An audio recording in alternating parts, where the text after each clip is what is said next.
bersama Pradi SAI kita akan bincang-bincang. Kita sudah hadirkan narasumber, salah satunya dia juga orang yang sudah berkecimpung di dunia kemasyarakatan, di dunia hukum. Sebuah pendidikan adalah modal dasar dalam rangka meningkatkan tumbuh kembang tentang kesadaran, baik kesadaran sosial, kesadaran hukum, kesadaran bermasyarakat, maupun kesadaran yang lain. Ini adalah bentuk wujud daripada. Nah, bagaimanakah dengan pendidikan yang sudah ada? Kita akan tanyakan ke salah satu masyarakat yang sudah hadirkan pada malam hari di Pradi SAI Channel untuk kita bincangkan sedikit. Sedikit akan bermanfaat daripada banyak tidak bisa memberikan solusi dan manfaat kepada sesama, negara, bangsa, dan yang lain. Kita hadirkan ada Bro Edi nih, namanya Bro Edi Budiman. Jadi melihat fenomena kehidupan sosial masyarakat terutama di bidang pendidikan ini, kelihatannya kayak begitu semangat, terutama untuk anak-anak remaja sekarang. Sorotan Anda gimana nih, Mas?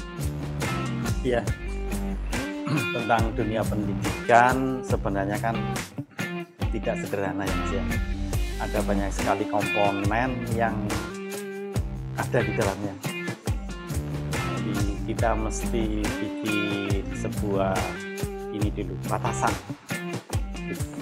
Pendidikan anak usia dini, pendidikan dasar, menengah, dan tinggi. Kompleks sekali Mas, jadi mohon maaf nih.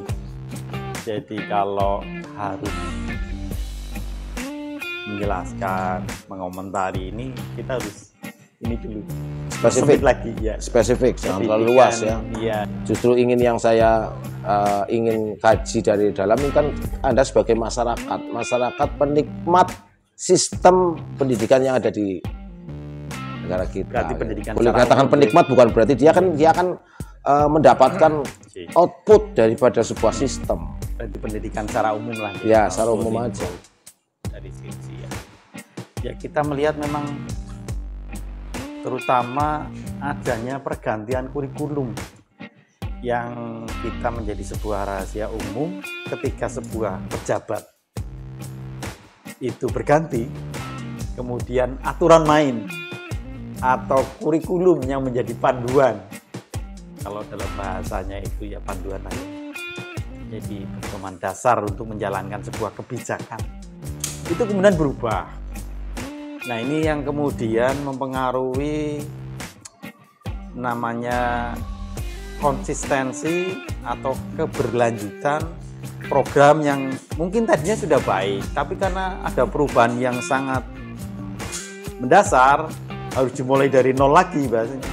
Ini yang kemudian tidak jadi-jadi atau menghasilkan sebuah output yang kita harapkan.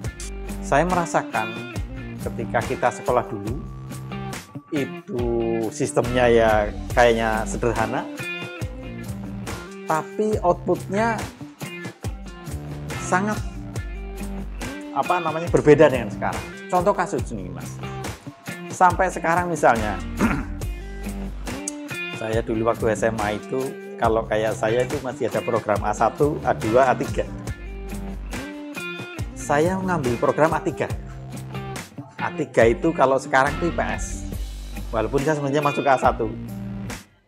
Sempat menikmati pembelajaran yang namanya konsep mol. Konsep mol itu menghitung rumus atom dalam bentuk persamaan. Sampai sekarang masih ingat nih. Gitu. Nah, saya melihat anak saya SMA masuk IPA. Saya tanya, kamu tahu konsep mol? Nggak tahu. Padahal dia IPA. Itu dari sisi akademik. Kemudian dari sisi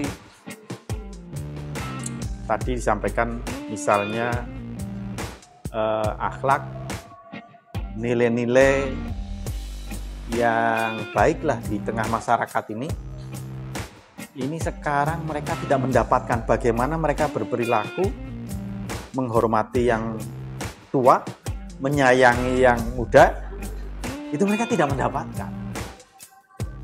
Akibatnya kemudian agak merebak yang namanya tawuran, yang namanya geng motor. Orang tanpa salah dia tebas. itu kan dia tidak ada rasa menyayangi yang muda, mungkin menghormati yang tua. Itu ini perwujudannya kan dari seperti itu. Orang nggak punya salah, nggak kenal dan sebagainya, tahu-tahu dia sakiti dan sebagainya. Ini sebenarnya output dari pendidikan bisa dikatakan gagal. Jadi saya membayangkan jadi guru kok penuh dengan nilai-nilai yang harus dia itu kuasai dan terapkan. SPG itu spesifikasi menciptakan guru SD di tingkat dasar nih, itu malah dihapus. Padahal dari guru-guru SPG itulah menghasilkan guru-guru tingkat dasar, anak-anak SD ini yang kualitas. Ini sekarang tidak ada perubahan kurikulum dan sebagainya. Ini yang kemudian malah jadi seperti pendidikan ini kehilangan roh eksistensi dan sebagainya. Kenapa sih kita mengacu ke negara maju, bukan ke negara Asia aja, misalnya Jepang, Cina, yang sekarang terbukti mengungguli kemajuan negara-negara Barat, Eropa, Amerika. Karena apa?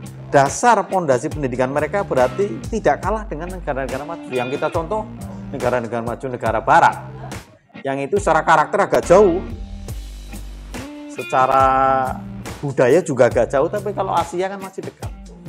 Ya, inti daripada yang kita sampaikan tadi bahwa metode atau cara pembelajaran ini yang mungkin akan mempengaruhi kepada perilaku, sikap, dan hasil daripada outputnya ya. Karena apalagi dengan adanya COVID-19 kemarin, dengan sistem adanya daring, itu mengakibatkan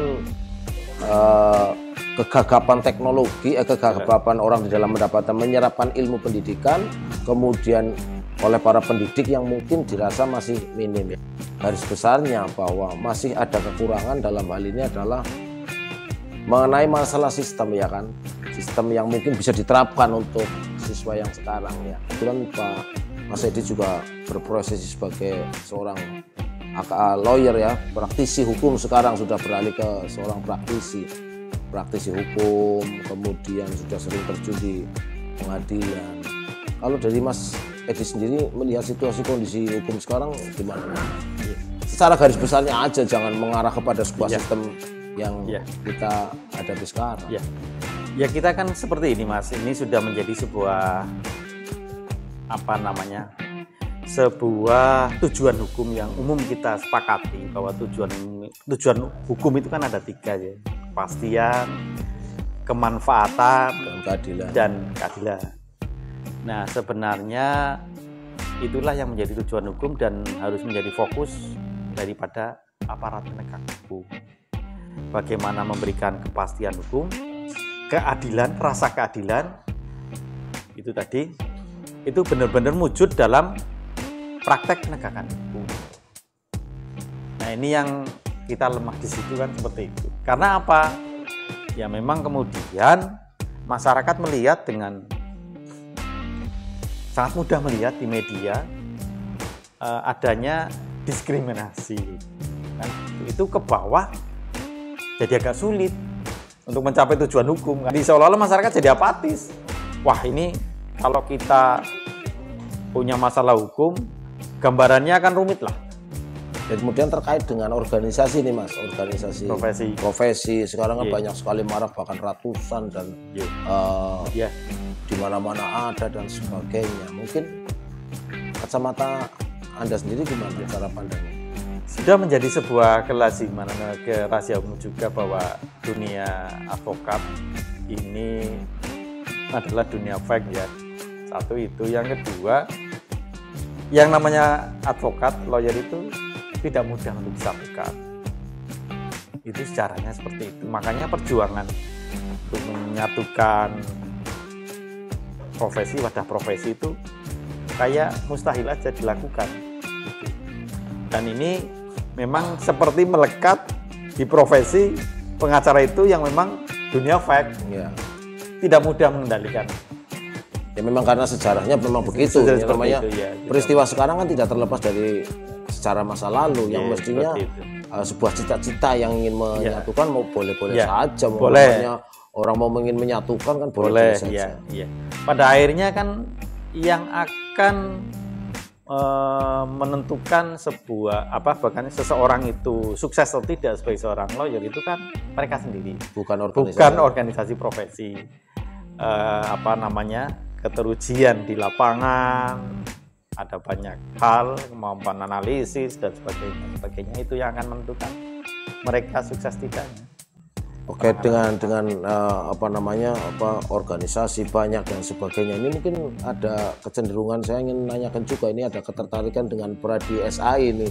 Gimana ini kalau ya, apakah sudah melihat secara utuh atau mungkin melihat secara komprehensif tentang keberadaan yang ada khususnya di wilayah Banyumas?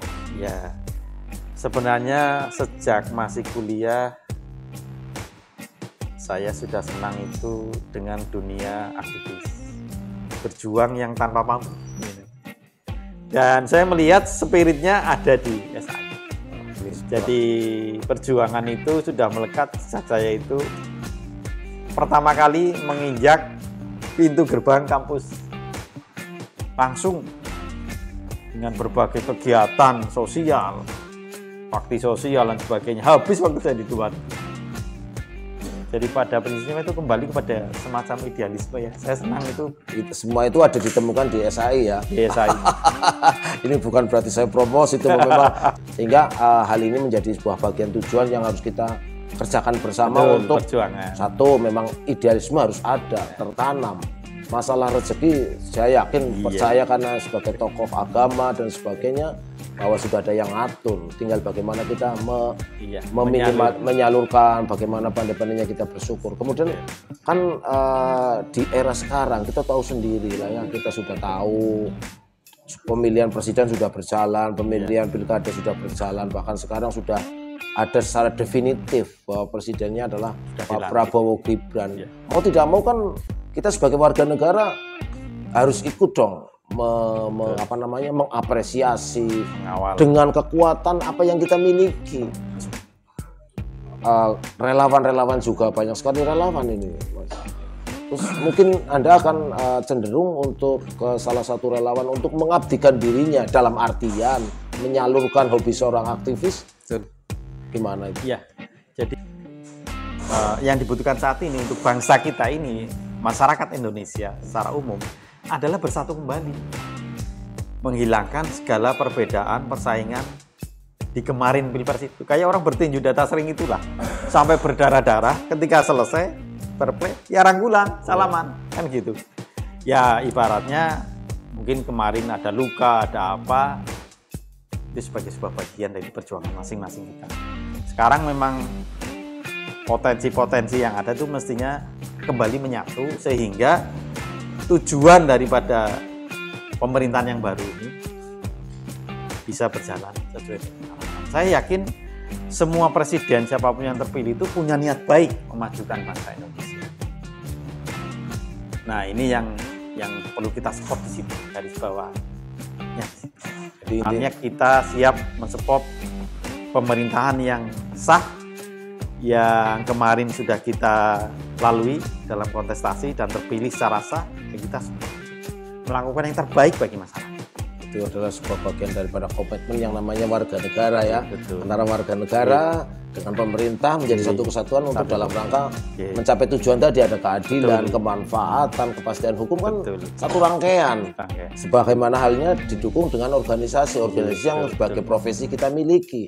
Jadi satu keterkaitan tadi yang saya sampaikan adalah dari pendidikan, kemudian dengan profesi kita, kemudian bagaimana menyalurkannya. Seperti tadi Mas sampaikan, ada korelasi yang sangat erat. Dalam rangka andil kita sebagai warga negara yang kita bisa lakukan, sebagaimana umum dikatakan apa sih yang bisa kita berikan kan. Oke, gitu ya. Oke, terima kasih Mas Edi sudah bisa hadir di acara Pradi Channel untuk kita saling berbagi ilmu, bersharing dengan masyarakat, kemudian juga berbagi ilmu seputar tentang pendidikan, profesi, kemudian sebagai warga negara. Suatu hal yang mesti harus kita lakukan agar keterkaitan ini menjadi satu kesatuan yang. Terima kasih Mas Edi. Oke, Pradi Channel. Pada malam hari ini kita sudah berbincang-bincang dengan salah satu tokoh masyarakat yang ada di Kabupaten Banyumas untuk mengupas terkait dengan pendidikan, organisasi profesi, kemudian juga keterlibatan masyarakat dalam rangka ikut mendukung suksesnya pembangunan agar tercapai kesejahteraan. Oke, terima kasih, sampai ketemu lagi di podcast berikutnya bersama Pradi SAI Channel. Terima kasih. Assalamualaikum warahmatullahi wabarakatuh.